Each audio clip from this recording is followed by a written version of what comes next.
तो हम लोग बात कर रहे थे कल 164 तक स्मृति ताजी करने के लिए प्रयुक्त लेख के बारे में प्रतिपक्षी का अधिकार है।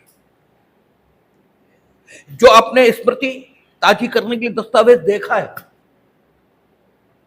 उस दस्तावेज के आधार पर आपको साक्ष्य देने की जो सुविधा मिली है वो एक शर्त पर आधारित है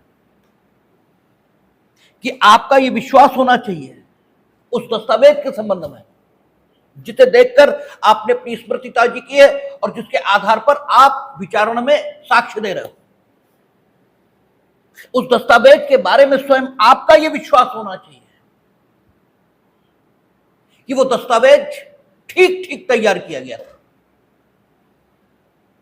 और आपका विश्वास होना चाहिए इसका मतलब यह नहीं है कि निरंकुश विश्वास आपका होना चाहिए, क्योंकि शब्दों के अपने ही अर्थ हैं।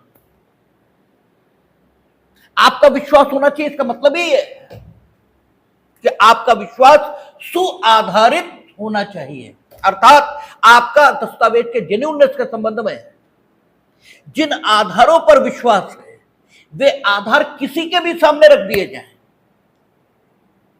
कोई भी उन आधारों पर एक ही निष्कर्ष पर आएगा कि दस्तावेज ठीक तैयार किया गया है, तब यह कहा जा सकता है कि आपका विश्वास है। अदरवाइज आप विश्वास नहीं करते हो, बल्कि कहा यह जाना चाहिए कि आप विश्वास करने का नाटक कर रहे हो, आप विश्वास करने का ढोंग करते हो,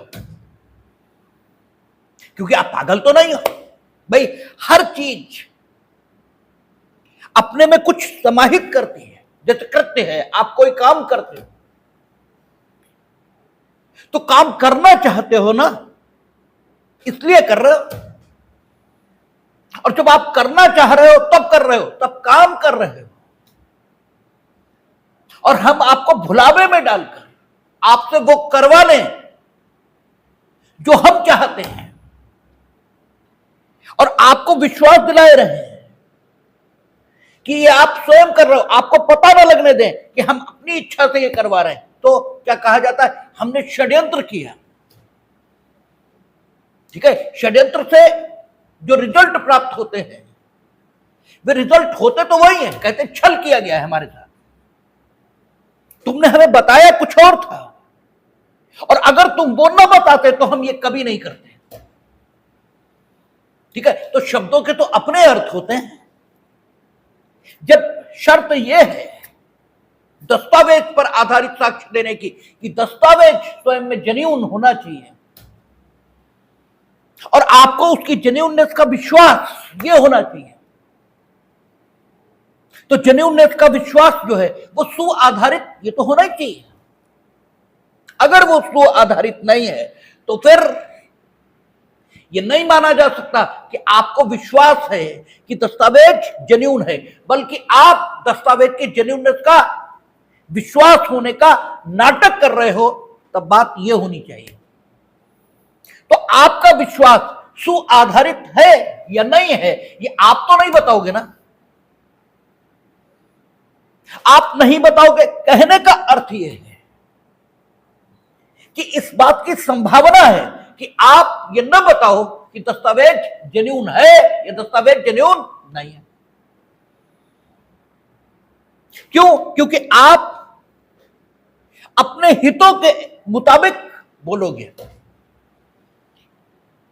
क्योंकि आप पक्ष हो, लेकिन न्यायालय निष्पक्ष है और प्रक्रिया ऐसे बननी चाहिए कि उस प्रक्रिया के अनुपालन से किसको फायदा होगा किसको नुकसान होगा इससे कोई लेना देना नहीं होना चाहिए, बल्कि सत्य का विचारण और सत्य का अन्वेषण यह संभव हो सके, प्रक्रिया ऐसे बननी चाहिए। और ऐसे प्रक्रिया बनाने के लिए हमें प्रतिपक्षी को हक देना ही चाहिए कि वो भी दस्तावेज को देखे, और यदि दस्तावेज में कोई प्रारूपिक कमी है, कोई फॉर्मल वीकनेस यह प्रतीत हो रही है तो उसे न्यायालय के समक्ष रखे। और जो फॉर्मल वीकनेस है उसके भी दो कारण हो सकते हैं, एक भूल से फॉर्मल वीकनेस हो गई और दूसरा जानबूझकर की गई क्योंकि रजिस्टर फर्जी है, दस्तावेज फर्जी है। कारण दो हो सकते हैं। लेकिन ये कारण न्यायालय के समक्ष आए, इसके लिए जरूरी है कि दस्तावेज जिसके आधार पर आपने साक्ष्य दिया है उसे देखने का हक प्रतिपक्षी को मिले, और वही हक सेक्शन 164 के माध्यम से दिया गया है। कहता है पूर्ववर्ती अंतिम दो धाराओं में के उपबंधों के अधीन निर्दिष्ट किए गए किसी लेख को प्रस्तुत किया जाएगा और प्रतिपक्षी को दिखाया जाएगा यदि वह उसकी अपेक्षा करे। अपेक्षा नहीं करता तो प्रतिपक्षी ठीक है, प्रतिपक्षी को विश्वास है कि दस्तावेज ठीक है। तो समय की बचत ये भी प्रोसीजर का एक उद्देश्य रहता है, निरर्थक कामों पर रोक, लेकिन हर सार्थक काम का किया जाना ये सुनिश्चित करना ही प्रक्रिया का उद्देश्य होता है। ठीक है ना। तो निरर्थक काम पर रोक लगाई और प्रत्येक सार्थक काम को किए जाने का निर्देश ये दिया, इसी को प्रक्रिया कहते हैं। और यही प्रक्रिया एक ठीक प्रक्रिया इस रूप में जानी जाती है। और ये करने का निर्देश और रोक किन शब्दों में लगाई, इन्हीं शब्दों में लगाई कि प्रतिपक्षी को दिखाया जाएगा यदि वह उसकी अपेक्षा करे, न करे तो कोई बात ही नहीं। ठीक है। फिर कहता है ऐसा पक्षकार यदि वह चाहे उस साक्षी से उसके बारे में प्रतिपरीक्षा ये भी कर सकेगा। भाई अगर कोई फॉर्मल वीकनेस, कोई कमजोरी हम दस्तावेज में पकड़ रहे हैं तो हम क्रॉस एग्जामिन करेंगे ताकि ये तय हो पाए कि वो वीकनेस क्यों है, उसका कारण क्या है। In the natural course of business हो गई है, कारोबार के सामान्य अनुक्रम में हो गई है, ये जानबूझकर की गई है। जानबूझकर की गई तब गड़बड़ है। और in the normal course of business बहुत सारी गड़बड़ है, बहुत सारी गलतियां हो जाती हैं, उनका कोई मतलब ये नहीं होता। ठीक है। लेकिन ये पता कैसे लगेगा? पता तो तभी लगेगा when we will grant the right to cross examine. ठीक है। तो वो भी हक दिया। तो 164 एकदम बैलेंस सेक्शन इस रूप में हमारे सामने आ रहा है। और प्रोसीजर जब तक आप इस दृष्टिकोण से नहीं पढ़ेंगे तब तक कैसे याद होगा?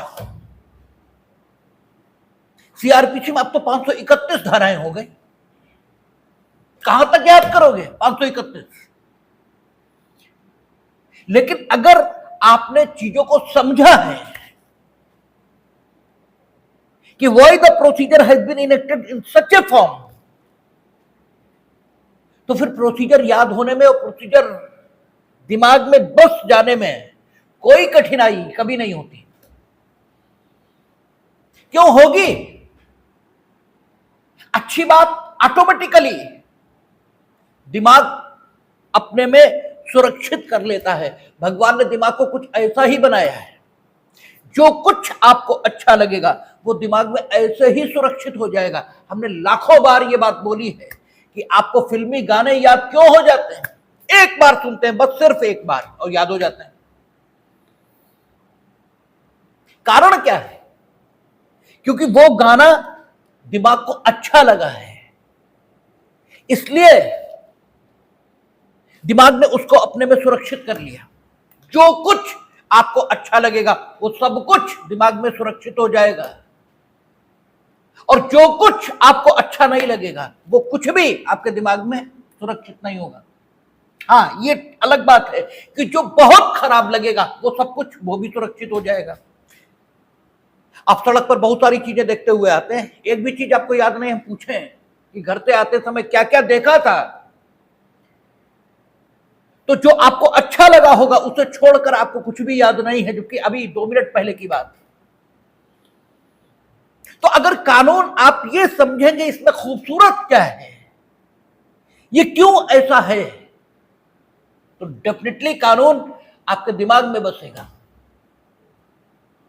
अगला सेक्शन 165 कहता है दस्तावेजों का पेश किया जाना। अब सीधी बात, दस्तावेज इसके आधार पर क्रॉस एग्जामिनेशन ये होगा।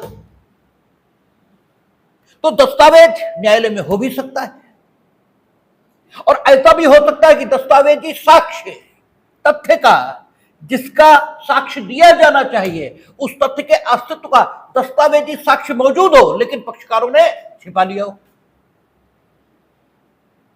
या पक्षकारों ने छिपाया न भी हो, लेकिन पक्षकारों को ड्यूरिंग ट्रायल यह पता लगा हो कि जिस तथ्य का अन्वेषण विचारण के माध्यम से करने का प्रयत्न यह किया जा रहा है, उस तथ्य को किसी दस्तावेज में दस्तावेजी तौर पर संग्रहित यह भी किया गया है। यह न्यायालय में जब विचारण शुरू हो गया तब पक्षकारों को पता लगा है। तो आखिर वो दस्तावेज न्यायालय में कैसे आएगा? ठीक है, उस दस्तावेज को मंगाना पड़ेगा और मंगवाने के संबंध में सीआरपीसी, सीपीसी और एविडेंस तीनों में प्रावधान रखना होगा और तीनों में प्रावधान किए गए। और आपसे कहा गया था कि 129 जो वर्तमान है, जो पिछले में 123 है, इसे पिछले भारतीय साक्ष्य अधिनियम की धारा 162 और वर्तमान की 165 इसके साथ पढ़ा जाएगा। और जब साथ पढ़ेंगे तो पिछले एविडेंस एक्ट की धारा 162 और नए की 165 ये दायित्व तो रख रही है उस व्यक्ति पर जिसे दस्तावेज प्रस्तुत करने के लिए साक्षी के तौर पर न्यायालय ने सम्मानित किया है। तो भले ही जिसके पास दस्तावेज है उसकी आपत्ति यह है कि वो अप्रकाशित शासकीय अभिलेख है। ठीक है, अप्रकाशित शासकीय अभिलेख है, ये आपत्ति है, ये ऑब्जेक्शन है उसका। और अप्रकाशित शासकीय अभिलेख है तो लोकहित अगर उसको नुकसान होगा ऐसा उस व्यक्ति का विचार है जिसके कब्जे में वो अप्रकाशित शासकीय अभिलेख है, तो उस व्यक्ति को यह हक दिया गया है कि वो उस अप्रकाशित शासकीय अभिलेख को न्यायालय में प्रस्तुत करने से इनकार कर दे। लेकिन ये शक्ति किस पर आधारित है? एक तो शासकीय अभिलेख कैसा होना चाहिए? अप्रकाशित, तभी तो इनकार कर पाओगे। ये कौन तय करेगा कि वो अप्रकाशित है या नहीं? भाई ये कौन तय करेगा आखिर वो अप्रकाशित शासकीय अभिलेख है या नहीं है? और उसके प्रकटन से लोकहित को हानि यह होनी चाहिए, तब आप इनकार कर सकते हो ना। तो लोकहित को हानि होगी या नहीं होगी ये कौन तय करेगा? इट कांट बी यू, या आप नहीं हो सकते, क्योंकि सारी व्यवस्था कॉन्स्टिट्यूशन के अकॉर्डिंग चलेगी। और कॉन्स्टिट्यूशन के अकॉर्डिंग जब भी किसी इशू को फाइनली तय करने का, ठीक है, हक देने की बात चलेगी तो वो हक हमेशा न्यायपालिका को दिया जाएगा। ठीक है, क्योंकि इश्यूज को तय करना ये जिसका काम है वो न्यायपालिका है, और न्यायपालिका भी राज्य है। आप लोगों के साथ दिक्कत यह है कि आप सिर्फ इसी आधार पर न्यायपालिका को जाने क्या मानना शुरू कर देते हो। जाने क्या मत मानिए, बस न्यायपालिका मानिए, उससे न ज्यादा न कम। जहां हाथ का काम है वहां हाथ काम करेगा, और जब हाथ काम करेगा तो भी आप ही काम करोगे, और जहां पर दिमाग का काम होगा वहां दिमाग काम करेगा, और जब दिमाग काम करेगा तो भी आप ही काम करोगे। शरीर के विभिन्न अंग हैं, शरीर के विभिन्न तंत्र हैं, तंत्रिका तंत्र है, पाचन तंत्र है, ठीक है, उसके विभिन्न तंत्र हैं। वो सारे तंत्र मिलकर काम करें या उनमें से कोई एक काम करे, काम आप ही करते हो। ऐसे ही राज्य के जो विभिन्न काम हैं उनको करने के लिए राज्य के 3 तंत्र, राज्य के 3 अंग ये फ्रेम हुए हैं। इसलिए जिस तरह आपका हाथ, आपका पैर, आपके दिमाग, आपकी आंख, आपके कान, आपकी नाक, इनमें कम महत्वपूर्ण और ज्यादा महत्वपूर्ण तय नहीं हो सकता है। इनमें से एक न हो तो आपको उसकी कीमत ध्यान में आ जाएगी और आपको पता लगेगा कि हमारा जीवन सम्यक तौर पर चल नहीं सकता सिर्फ एक की कमी के कारण। ऐसे ही राज्य है, इसके 3 तंत्र हैं, 3 अंग हैं, और वो तीनों अंग राज्य के हैं। तीनों में से कोई काम करे, राज्य काम कर रहा है, और उनमें से एक भी अपना काम करने के लिए न अधिक महत्वपूर्ण और न अधिक कम महत्वहीन या कम महत्वपूर्ण यह हो जाता है। जैसे हाथ भी महत्व का है और पैर भी महत्व का है, इवन हाथ की उंगली महत्व की है। जिस दिन टूट जाएगी उस दिन समझ में आएगा बटन भी नहीं लगा पाओगे, चीजें पकड़ नहीं पाओगे, क्योंकि पकड़ने के लिए उंगली का मूवमेंट जरूरी है। और जो चीजें पकड़ ही नहीं पाओगे तो फिर कुछ भी नहीं कर पाओगे। इससे सब कुछ महत्व का है, कुछ भी महत्वहीन नहीं है, और सब बराबर महत्व का है, कुछ भी अधिक और कम महत्व का नहीं है। ठीक है, तो राज्य उसे यह जिम्मेदारी दी गई है कि जब भी कोई इशू फाइनली डिसाइड करने की बात हो तो न्यायालय यही तय करेगा। और यही भाव 165 में दिखाई दे रहा है, जो पुराने एविडेंस एक्ट की धारा 162 है उसमें दिखाई दे रहा है। पुराने एविडेंस एक्ट की धारा 123 और नए की 129 वॉल्यूम में, जो नए की 129 है, ये विभाग के प्रमुख को अप्रकाशित शासकीय अभिलेखों को पेश करने से विदर्भ करने का हक देती है, किंतु किन दशाओं में पहले अप्रकाशित होना चाहिए, और दूसरी उसके प्रकरण से लोकहित की हानि होनी चाहिए।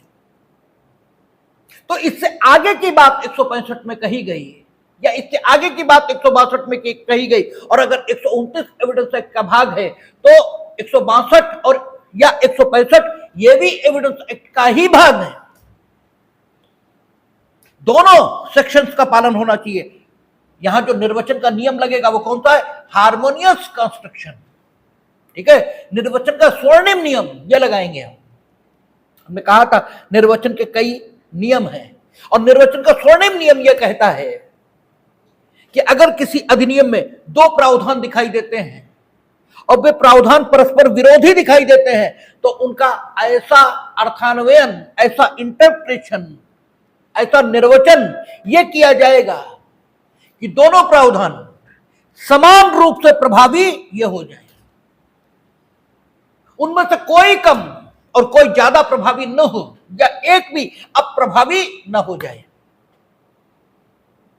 क्योंकि दोनों सेक्शन जिस जगह से आए वह लेजिस्लेचर है, उनमें से कोई कम महत्व का या ज्यादा महत्व का नहीं है। तो यहां निर्वचन का स्वर्णिम नियम लगाएंगे, और 162 या 165 कह ले, उसकी लाइट में 123 या 129 को पढ़ेंगे, और जब उसकी लाइट में पढ़ेंगे तो स्थिति यह आ जाएगी कि 162 या 165 ये कह रही कि भले ही उस व्यक्ति का कोई आक्षेप यह भी हो उस दस्तावेज को पेश किए जाने के बारे में जिसको न्यायालय ने सम्मन किया है, तो भी वो दस्तावेज लाएगा। तो इसका मतलब यह हो गया कि जब इस लाइट में और कॉन्स्टिट्यूशन की लाइट में हम पढ़ें चीजों को, तो ये बिल्कुल क्लियर हो जाता है कि 129 या 123 इसमें अधिकारी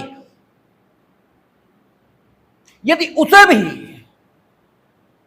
कोई सम्मन मिला है अपने अधीन के दस्तावेज को प्रस्तुत करने के लिए, और उसका मत यह है कि अप्रकाशित है और इसके प्रकरण से लोकहित की हानि होगी, तो भी वो अधिकारी उसे लेकर न्यायालय में जाएगा और अधिकारी के अलावा भी कोई हो, कोई का मतलब कोई होता है,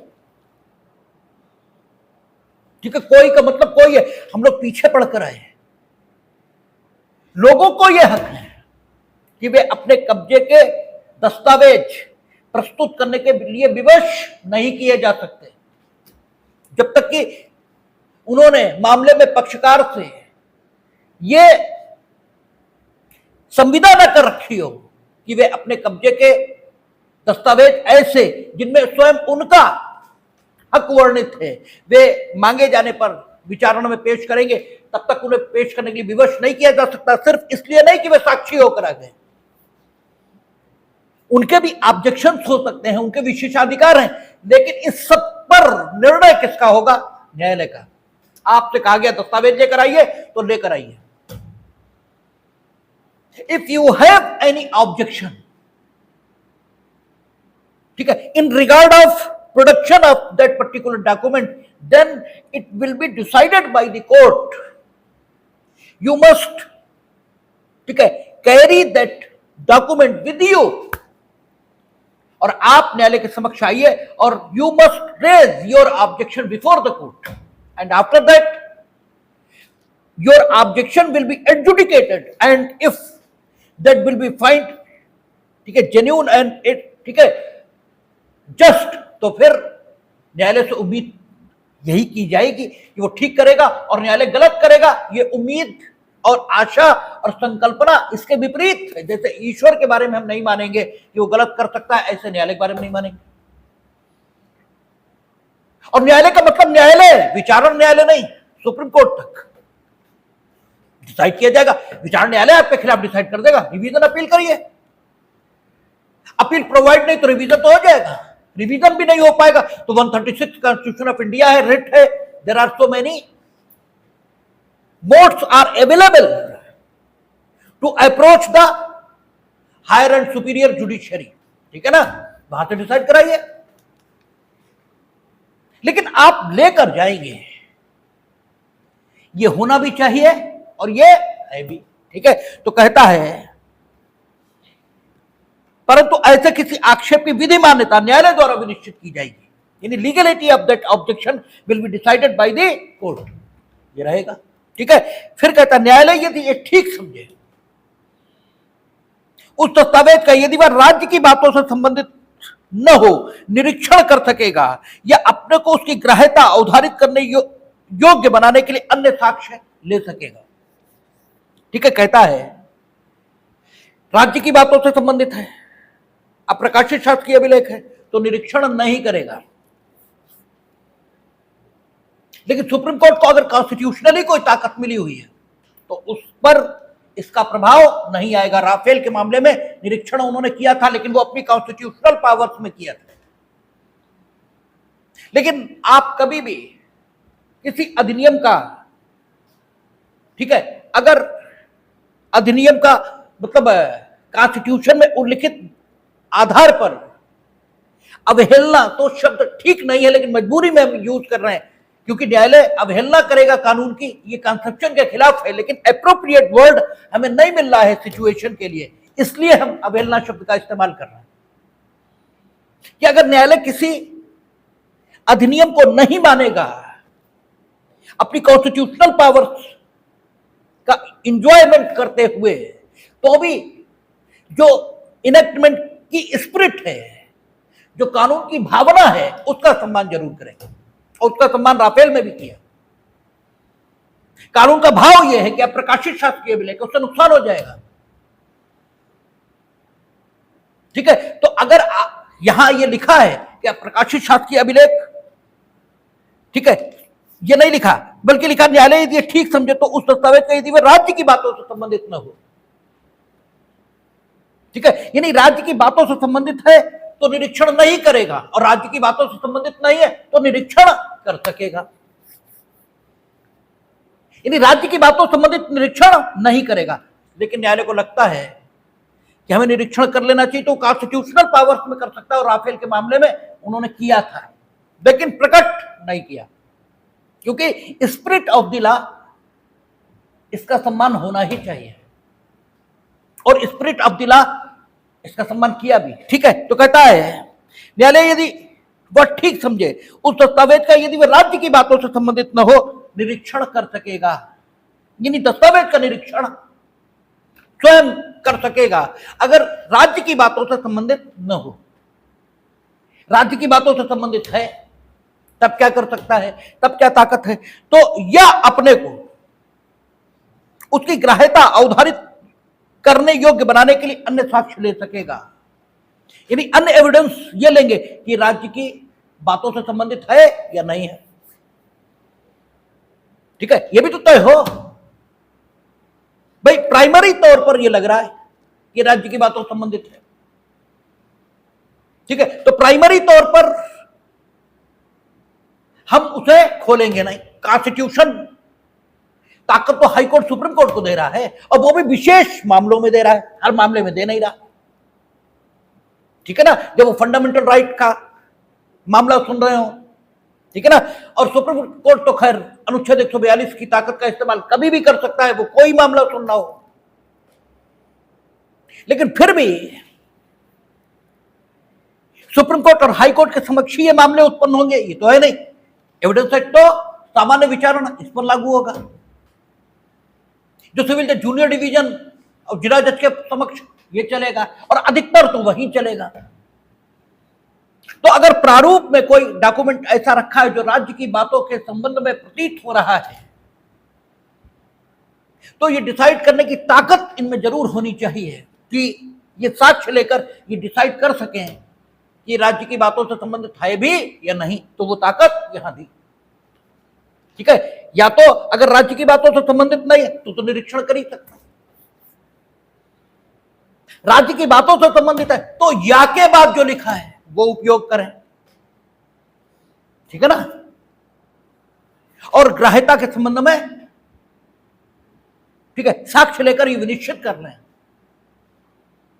कि हमें इसका निरीक्षण करना चाहिए, ग्राह्य करना चाहिए या नहीं करना चाहिए। अब प्रकाशित शासकीय अभिलेख है या विशेषाधिकार क्लेम कर दिया गया है कि साहब आप नहीं ले सकते हमसे ये डॉक्यूमेंट, तो लेके आना तो मेरी मजबूरी है, भले ही विशेषाधिकार क्लेम करना, ठीक है ना, उस दस्तावेज के बारे में, लेकिन विशेषाधिकार अगर है तो वाकई नहीं लेना चाहिए। ठीक है ना, तो ग्राह्यता सुनिश्चित करनी है।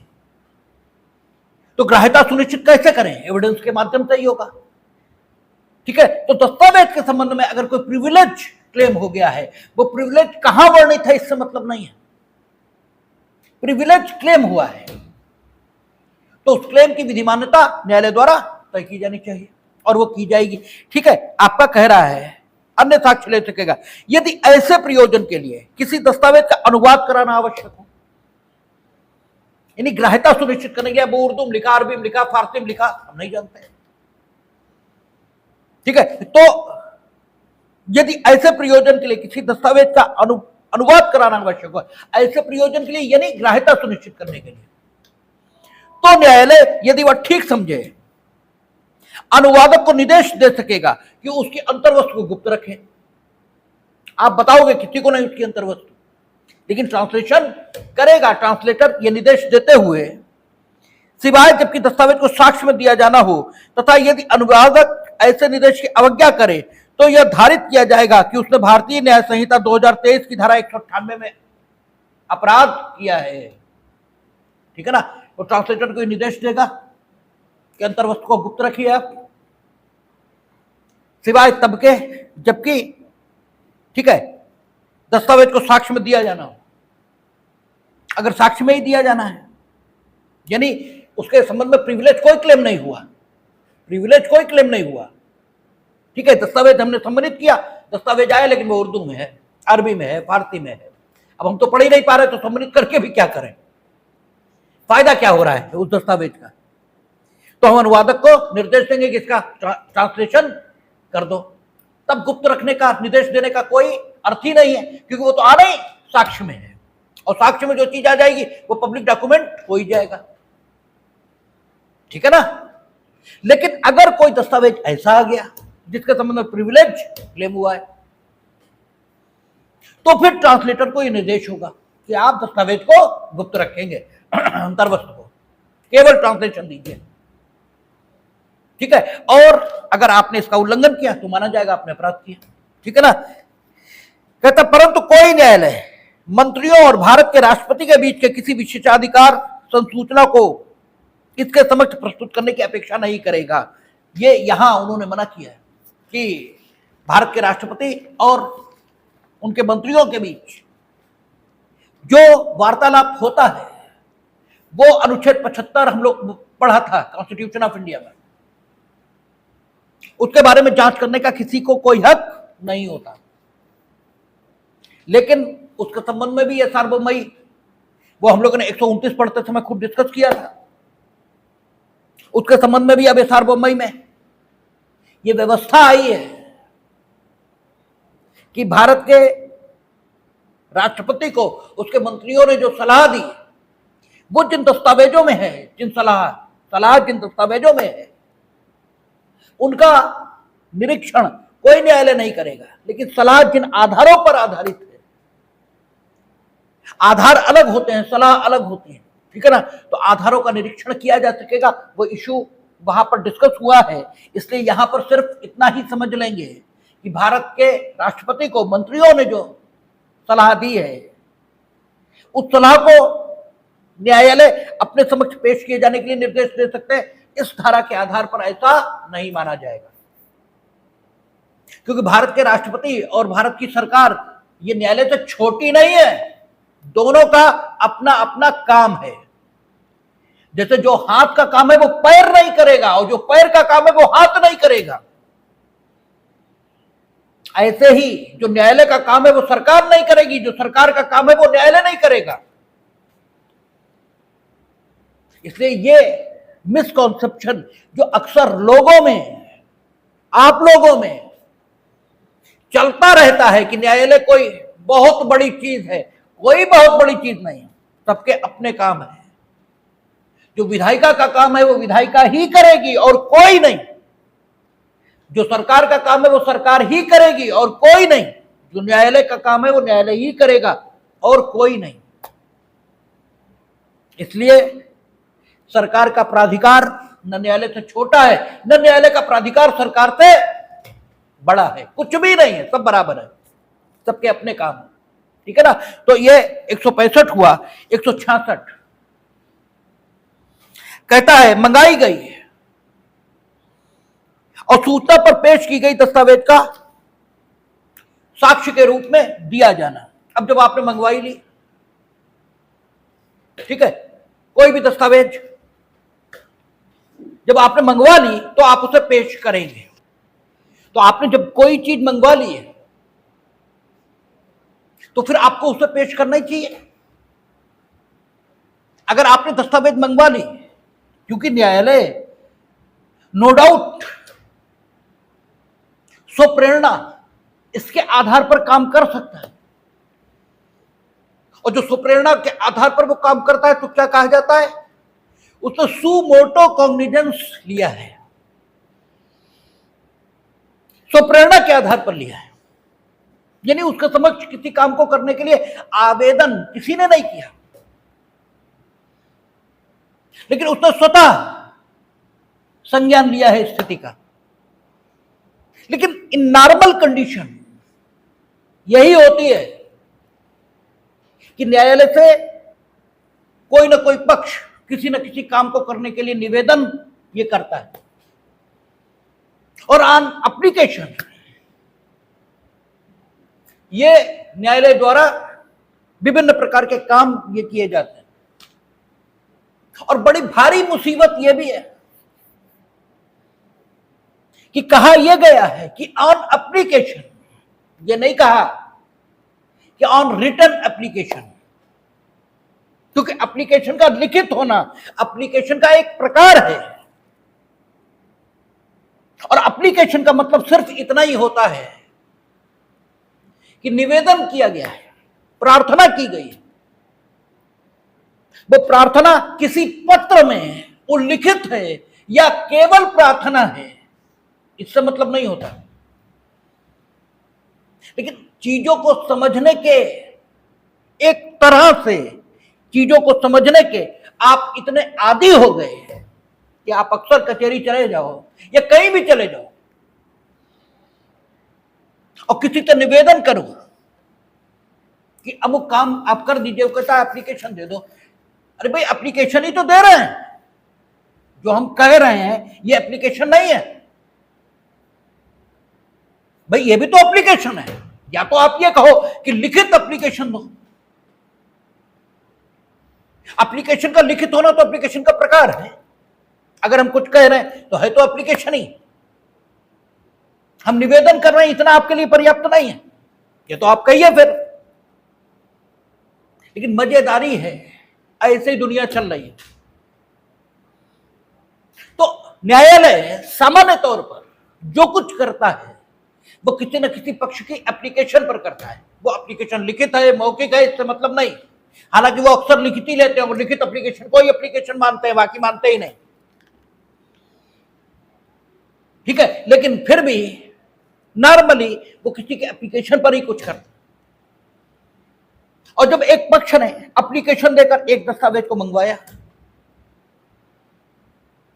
और दस्तावेज न्यायालय में आ गया, अब उसके बाद आपने वो परीक्षित भी कर लिया, आपने एप्लीकेशन दी कि आशीष त्रिपाठी अपने कब्जे की अमुक दस्तावेज न्यायालय में पेश करें। क्यों? क्योंकि न्यायालय के समक्ष जो विचारण चल रहा है वो विचारण सम्यक तौर पर निर्णित हो, इसके लिए जरूरी है कि आशीष त्रिपाठी के कब्जे की वो दस्तावेज पेश की जाए। हम कोई प्रिविलेज उसके समक्ष संबंध में नहीं रखते थे, हमें निर्देश हुआ, हमने वह पेश कर दी। अब वो दस्तावेज तुम्हारे खिलाफ निकल आई, ठीक है। अब तुम कह रहे हो कि नहीं नहीं अब ये एविडेंस में हमें इसकी जरूरत नहीं, तो तुम्हें जरूरत हो ना हो अब तो दी जाएगी। मंगवाई क्यों? ठीक है ना, टाइम बर्बाद करने के लिए तो नहीं है। तो आपका यही सब बातें इसमें कही गई होंगी, ठीक है। अच्छा, ये जो आपको मतलब साक्ष्य में पेश करना ही होगा, ये अगले सेक्शन में कहा 167 में, ठीक है। और 166 में भिन्न बात कही है। वो क्या कहा? 166 में उन्होंने कहा जबकि कोई पक्षकार किसी दस्तावेज को जिसे पेश करने की उसने दूसरे पक्षकार को सूचना दी है मंगाता है और ऐसी दस्तावेज पेश की जाती है और उस पक्षकार द्वारा जिसने उसके पेश करने की मांग की थी निरीक्षित हो जाती है, तब यदि उसे पेश करने वाला पक्षकार उससे ऐसा करने की अपेक्षा करता है तो वह उसे साक्ष्य के रूप में देने के लिए आबद्ध होगा, ठीक है। यही बात कही जो अभी हमने बताई। आपने सूचना दी किसी पक्षकार को कि वो अपने कब्जे की कोई दस्तावेज पेश करे, उसने पेश कर दी, आपने निरीक्षित कर ली और निरीक्षित करने के बाद आप कहते हो अब हम इसकी हमें जरूरत नहीं। लेकिन अगर जिसने निरीक्षित कराई है, जो लेकर आया है, वो अपेक्षा करे, अब मसला उसके कोर्ट में पहुंच गया, अब आपके पाले से गेंद गई, अब पाले में उसके है गेंद, अब वो अपेक्षा अगर करेगा तो ये वाला पक्षकार जिसने मंगाया था और जिसने दस्तावेज को निरीक्षित किया, ये इसे साक्ष्य में पेश करने के लिए आबद्ध होगा। अच्छा, अब साक्ष्य पेश करने के लिए आबद्ध होगा तो साक्ष्य में पेश हो गया। अब इस पक्षकार का जो हक है वो इस दस्तावेज के संबंध में प्रतिबंधित दिखाई देता है कि अब ये इस दस्तावेज को साक्ष्य में पेश करने के लिए आबद्ध है, लेकिन दस्तावेज के संबंध में स्वयं इस व्यक्ति के जो अधिकार हैं वे नहीं खत्म हो गए, वे तो अभी भी बने हुए हैं। जैसे दस्तावेज के संबंध में पक्षकार का अधिकार क्या है कि उसे दस्तावेज को निरीक्षित करने हमारी ओर देखो, इतना कहीं खो नहीं, ये बेकार की बात नहीं कर रहे हैं हम। अगर इसे सुनोगी नहीं ध्यान से तो ये चला जाएगा। देख कहां रही हो, सोच कहां रही हो, यहीं रहो, हमें पता रहता है। 16 साल हो गए हमें टीचिंग में, आपका चेहरा बोलता है आप यहां नहीं हो, ठीक है। चीजों को सुनेंगे तो आगे आएगा, नहीं तो नहीं आएगा। इसीलिए बार बार कह रहे हैं किताब मंगाओ, मेयर मंगाओ, नहीं तो फायदा ही क्या है। चीजों को लिखवा देने से कोई काम नहीं हो रहा, चीजों को लिखवा देना कागज की बर्बादी है। लिखी तो किताबों में ही, तुम्हें क्यों नहीं याद हो रही, ठीक है। चीजों को लिखने से कोई काम नहीं हो रहा। ठीक है, तो हम लोग बात कर रहे थे कि दस्तावेज आपने प्रस्तुत करा लिया। ठीक है, तो दस्तावेज प्रस्तुत कराने से अब आपका यह अपेक्षा करने का हक समाप्त हो गया कि वो पेश न किया जाए। अब वो पक्षकार यदि चाहेगा तो आपकी ओर से दस्तावेज पेश माना जाएगा, यानी हम पेश करेंगे अब, और वो पढ़ा आपके खिलाफ जाएगा, यानी उसमें जो कुछ लिखा है आपने मंगवाया ना, तो आपकी पक्ष से वो दस्तावेज पेश हुआ है ये माना जाएगा, भले ही उसमें लिखी चीजें आप ही के खिलाफ जाएं। ये पक्षकार जिसने मंगवाया है ये दस्तावेज प्रस्तुत कराने के लिए आबद्ध होगा, लेकिन इस कारण से इस दस्तावेज के संबंध में इस पक्षकार के अधिकार खत्म हो गए हैं, ये नहीं माना जाएगा। और दस्तावेज के संबंध में पक्षकार का अधिकार क्या होता है? वो दस्तावेज जिसके कब्जे से प्रस्तुत हुआ है, उस पक्षकार का जो विरोधी पक्षकार है वो दस्तावेज को देख सकता है, उसकी अंतर वस्तु के संबंध में पेश करने वाले पक्षकार की प्रतिपरीक्षा ये कर सकता है। पेश तो दूसरे ने किया, मान हम ये रहे हैं कि आपकी ओर से पेश हुआ है, ठीक है ना, साक्ष्य में प्रस्तुत हो जाएगा और हम उसे कंसीडर करेंगे। लेकिन पेश जिसने किया है उसका प्रतिपक्षी तो ये वाला है ना जिसने दस्तावेज पेश करने की सूचना दी थी इसको और पेश करवाया था। यह पक्षकार इसकी प्रतिपरीक्षा करेगा। ठीक है, दस्तावेज के आधार पर जैसे एक पक्षकार, ठीक है, इसने एक मुकदमा एक पक्षकार पर दाखिल किया है कि वो पक्षकार मेरा अमुक धनराशि का देनदार है, और इस पक्षकार ने उस पक्षकार की अकाउंट बुक ये मंगवाई। अकाउंट बुक आ गई, अकाउंट बुक इन्होंने निरीक्षित कर ली और अकाउंट बुक में वो प्रविष्टि नहीं पाई गई, ठीक है, जिस प्रविष्टि के आधार पर ये दावा कर रहे हैं और ये कह रहे हैं प्रविष्टि है, नहीं पाई गई। अब दस्तावेज तो पेश होगा, ठीक है, क्योंकि वो अब आप पक्षकार अपेक्षा करेगा और अपेक्षा करने पर यह पक्षकार आबद्ध होगा, दस्तावेज पेश होगा। अब यह भी तो हो सकता है कि दस्तावेज जो लेके आए हैं फर्जी है, असली अकाउंट बुक आई नहीं है, ठीक है ना, फर्जी अकाउंट बुक जिसमें वो एंट्री नहीं है बना करके ले आए हो, यह भी तो संभव है। इसकी व्यवस्था ये भी तो करनी पड़ेगी। तो इसीलिए कहा कि दस्तावेज के संबंध में उस पक्षकार के अधिकार खत्म नहीं हुए, पेश किया जाएगा। अब ये साक्ष्य का भाग है, लेकिन उसे दस्तावेज के संबंध में प्रतिपरीक्षा करने का हक ये तो है। वो दस्तावेज देखेगा, परीक्षा करेगा तुम्हारी कि ये नया क्यों है, अकाउंट बुक तो 1980 की थी, कागज पुराना होना चाहिए था,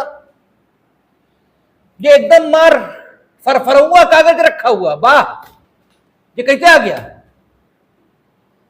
ठीक है। या हमने जरा पलटा, वो कहीं लिखा मिल गया 2024, भाई कैसे लिख गया ये 2024, ठीक है ना। तो प्रतिपरीक्षा इसका हक ये तो रहना चाहिए, वो हक खत्म नहीं होंगे, ठीक है, वो तो है ही उसके, बस पेश करने के लिए आबद्ध होगा। तो सारे एविडेंस एक्ट को एक साथ पढ़ने की आदत ये विकसित होनी चाहिए, क्योंकि ट्रायल पर पूरा एविडेंस एक्ट ये लागू होगा और एक साथ लागू होगा, उसे खंडात्मक ढंग से नहीं देख सकते। मैं पहले भी कहा कि उसे अध्ययन की सुविधा के लिए खंडात्मक तरीके से पढ़ा जाता है। पढ़ने के लिए आप पूरा एविडेंस एक्ट एक साथ नहीं पढ़ सकते, इसलिए क्या करते हैं, पूरे एविडेंस एक्ट को पैराग्राफ में बांट दिया और हर पैराग्राफ के पहले संख्यांक लगा दिया और संख्यांक लगाकर एक पैराग्राफ को दूसरे पैराग्राफ से अलग किया और प्रत्येक पैराग्राफ को धारा ये कहना शुरू कर दिया, ठीक है, और इस ढंग से उसको एक एक करके पढ़ लिया। लेकिन है तो वो पूरा का पूरा, और पूरा का पूरा एक साथ लागू होगा, इसलिए सारे सेक्शंस को एक साथ इनकॉर्पोरेट करना यह सीखना चाहिए। और किसी भी अधिनियम को सिर्फ एक बार पढ़ा जाता है, एक बार पढ़ा जाता मीनिंग देयर बाय। अधिनियम को सांगोपांग पढ़िए, सांगोपांग मीनिंग देयर बाय ओवरऑल पढ़िए। उसे जितने आयामों से पढ़ा जा सकता है उतने आयामों से पढ़िए। ये नहीं होता कि एक बार हम जे के एग्जाम के लिए पढ़ रहे हैं और एक बार वो बनने के लिए पढ़ रहे हैं और एक बार एडवोकेट बनने के लिए पढ़ रहे हैं और एक बार प्रैक्टिस के लिए पढ़ रहे हैं। कुछ नहीं होता। ये अधिनियम एक बार पढ़ा जाएगा और वो इस तरह पढ़ा जाएगा कि आप जीवन में कुछ भी बने, जज, अधिवक्ता, टीचर, स्टूडेंट, कुछ भी। स्टूडेंट हुए बिना तो जज, अधिवक्ता, टीचर हुआ ही नहीं जा सकता। स्टूडेंट होना सबसे बड़ी बात है, क्योंकि स्टूडेंट का मतलब है जो सीखने को तैयार है। अगर आप सीखने को तैयार नहीं तो ना तो जज हैं, ना एडवोकेट हैं, ना टीचर हैं, कुछ नहीं है आप। इसे वो तो प्राथमिक जरूरत है। तो वो आप जीवन में, ठीक है, आप किसी भी भूमिका में आने वाले हो, लेकिन एक्ट सिर्फ एक बार पढ़ा जाता है और उसका पढ़ने का प्रॉपर तरीका है, उसी तरह से पढ़ेंगे तो कुछ भी जीवन में बने, सब कुछ ठीक रहेगा। अन्यथा बार बार एविडेंस एक्ट ही पढ़ते रहेंगे, एक बार जे के लिए, एक बार वो के लिए, एक बार वकील बनने के लिए, एक बार पास होने के लिए, ये क्या होता है? ये तो बेकार की बात है। बोले अभी तो एलएलबी में है, अभी क्या है? तो एलएलबी बाद क्या करोगे? तो सब कुछ एक बार में ही पढ़ा जाएगा और एक बार में ही लागू करना भी उसे सीखना चाहिए। और क्यों? क्योंकि अगर अधिवक्ता बनेंगे तो एक बार में ही सब कुछ लागू करना है, अगर जज बनेंगे तो एक बार में ही सब लागू करना है। टीचर हुए तो जरूर ये सुविधा है कि एक एक करके पढ़ाइए और लोगों को बेवकूफ बनाइए कि अभी तो तुम्हें पास होना है, अभी तो तुम्हें जे करनी है, अभी तो तुम्हें वो करना है, करो। इसलिए इसको ठीक से पढ़ेंगे। अब सिर्फ बचे तो कितने? 1, 2, 3, 4 सेक्शन, जिनमें से मुख्यतः 3 ही बचे। चौथा तो निरसन एवं व्यावृत्ति खंड है। चलो एक तो बता ही देते। कहता है जबकि कोई पक्षकार ऐसी किसी दस्तावेज को पेश करने से इनकार कर देता है जिसे पेश करने की उसे सूचना मिल चुकी है, तब वह तत्पश्चात उस दस्तावेज को दूसरे पक्षकार की सम्मति के या न्यायालय के आदेश के बिना साक्ष्य के रूप में उपयोग में नहीं ला सकेगा। और इस सेक्शन को जो सबसे बेहतर समझाया है वो दृष्टांत, और दृष्टांत के आधार पर ही धारा पढ़ी जाएगी। हमने आपको सूचना दी कि अमुक दस्तावेज पेश करिए, आपने पेश नहीं किया, और वो जो दस्तावेज है वो क्या है? संविदा के निबंधन। उस दस्तावेज में क्या लिखा है? Terms and condition of that contract, ठीक है, which is going to be discussed before the court in during trial, ठीक है ना। तो सेक्शन 91, 92 पुराना एविडेंस एक्ट और नए में भी 91, 92 के आसपास ही होगा, ठीक है। मेरा ख्याल 95, 96 वहां कहीं मिल जाएगा, ठीक है। वो क्या कहता है कि संविदा के निबंधन, संपत्ति का अनुदान या संपत्ति का अन्वयन,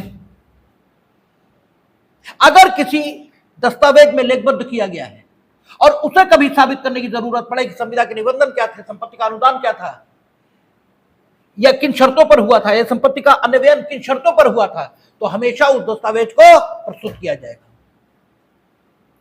और यही स्थिति प्राथमिक और द्वितीयक साक्ष्य के संबंध में हम लोगों ने पढ़ी थी, ठीक है ना। सेक्शन 64 था, ठीक है ना। पुराने एविडेंस एक्ट के सेक्शन हम कोट कर रहे हैं क्योंकि आदत में वही है, ठीक है। वो कहता है एतस्मिन् पश्चात अपवादी दशाओं को छोड़कर हमेशा प्राथमिक साक्ष्य दिया जाएगा, और प्राथमिक साक्ष्य डॉक्यूमेंट होता है, ठीक है, दस्तावेज। ही आपको हमने दस्तावेज प्रस्तुत करने के लिए सम्मन किया, आपने दस्तावेज प्रस्तुत नहीं किया, हमने मांग की, सीपीसी हम लोगों ने पढ़ी है, क्वेश्चनेयर दिया जाएगा, ठीक है। आदेश 11 था, ठीक है, उसमें क्वेश्चनेयर दे सकते थे, दस्तावेजों की मांग कर सकते थे। आदेश 12 था, सारी आदेश 12 में तो स्वीकृतियां हैं। आपको सारी सूचनाएं मिली हैं, आप दस्तावेज पेश नहीं कर रहे तो धारा 65 आएगी। पेश नहीं कर रहा, आपने कह दिया खो गया, सबसे अच्छी बात खो गया, जल गया, ये हो गया। आपने पेश ही नहीं किया। ठीक है, अब तो धारा 65 पुराने एविडेंस एक्ट की है, वो कहती है कि ये दशाएं हैं जिनमें द्वितीयक साक्ष्य दिया जा सकेगा। और द्वितीयक साक्ष्य क्या होता है? पुराने एविडेंस एक्ट की धारा कोड करें तो 63। ठीक है, 63 बताती है द्वितीयक साक्ष्य मामले की यानी दस्तावेज की जो अंतर वस्तु है उसके संबंध में अगर मौखिक साक्ष्य दिया जाए तो वो द्वितीयक साक्ष्य के अंतर्गत आएगा। अब जब आप कहते हो कि दस्तावेज खो गया तो द्वितीयक साक्ष्य दिया जाएगा। हम कहते हैं हमने दस्तावेज पढ़ा है और दस्तावेज के अंतर वस्तु में ये लिखा है, हम मौखिक तौर पर बता रहे हैं न्यायालय को। अब तुम कहते हो दस्तावेज मिल गया, क्योंकि खो गया था ना, खुआ हुआ तो मिल भी सकता है। अब तुम्हें मिल गया वो दस्तावेज, अब तुम कहते हो कि हम पेश करेंगे, तो तुम्हारा खोया, जरा इस दावे की भी तो जांच हो जाए। ठीक है, तो सीधी बात, या तो हम राजी हो जाएं, ठीक है, कि पेश कर लो तुम दस्तावेज, तब तो अलग बात है, और अन्यथा न्यायालय की अनुमति आपको लेनी पड़ेगी अब इस दस्तावेज को पेश करने के पहले। क्यों, तुमने उस समय कैसे कहा खो गया? अब यह भी तो संभव है कि जब हमने उसकी अंतर्वस्तु का सही मौखिक साक्ष्य दे दिया, कोई जरूरी तो नहीं हम झूठी बोलेंगे, हमने सही दे दिया, अब तुमने एक फर्जी बना लिया क्योंकि तुम्हें पता लग गया कि दस्तावेज के अंतर्वस्तु का क्या साक्ष्य न्यायालय के समक्ष आया, उसका विरोधी एक फर्जी तुमने तैयार कर लिया और तुम लेके आ गए। ठीक है ना, कि साहब ये मिल गया, ये कहते हुए तो तुम्हारे जरा दावे की जांच तो हो जाए कि वाकई मिला या तुमने बना लिया, क्या हुआ है। अगर वाकई मिला तो न्यायालय परमिट कर देगा, क्योंकि सत्यान्वेषण ये विचारण का उद्देश्य है। ठीक है, और अगर तुमने बनाया है तो परमिशन नहीं देगा। तो इसलिए सम्यक बात यही है कि अगर दस्तावेज पेश करने के लिए किसी पक्षकार ने किसी पक्षकार को कोई सूचना दी है और उस पक्षकार ने दस्तावेज को पेश नहीं किया, इसकी एक ही स्थिति हो सकती है, वो कहे मेरे खो गया, जल गया, मिट गया, फलाना डिमाका, अन्यथा तो उसे विवश किया जाएगा। करोगे कैसे नहीं? अगर वो इन कारणों को बताकर दस्तावेज को पेश करने से बच जाता है और फिर दस्तावेज की अंतर्वस्तु का कोई अन्य साक्ष्य यानी सेकेंडरी ये पेश किया जाता है और बाद में ये पक्षकार कहे कि दस्तावेज मिल गया और उस दस्तावेज को पेश करना चाहे, तो फिर या तो वो पक्षकार जिसने अपेक्षा की थी वो राजी हो या न्यायालय की परमिशन, और यही उचित है, इसलिए ऐसा लिखा गया। दृष्टांत देख लें, कहता खा पर किसी करार के आधार पर का वाद लाता है। अब एग्रीमेंट के आधार पर लाए ना, तो एग्रीमेंट के अंतर्वस्तु है, ठीक है, उस दस्तावेज से ही साबित की जानी चाहिए जिस दस्तावेज में एग्रीमेंट की अंतर्वस्तुएं लिखी गई। ठीक है, तो कहता है खा पर किसी करार के आधार पर का वाद लाता है और वह खा को उसे पेश करने की सूचना देता है।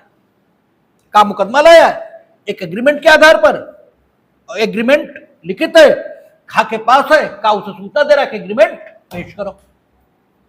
विचारण में का उस दस्तावेज की मांग करता है और खा उसे पेश करने से इनकार करता है। का उसकी अंतर्वस्तु का द्वितीयक साक्ष्य देता है। का द्वारा दिए हुए द्वितीयक साक्ष्य का खंडन करने के लिए या यह दर्शित करने के लिए कि वह करार स्टाम्पित नहीं है, खा दस्तावेज को ही पेश करना चाहता है।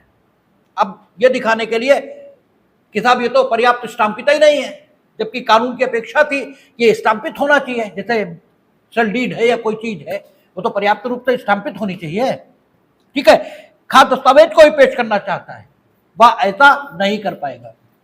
ठीक है ना, दो ही तरीके, या तो वो राजी हो जाए और या फिर आप न्यायालय की अनुमति लें। तो अब प्रभावकारी तौर पर 2 सेक्शन बचे हैं और वैसे 3 बचे हैं। शाम को अगर ईश्वर ने चाहा तो एविडेंस एक्ट समाप्त हो जाएगा, फिर आगे देखेंगे, हम लोग बात करेंगे।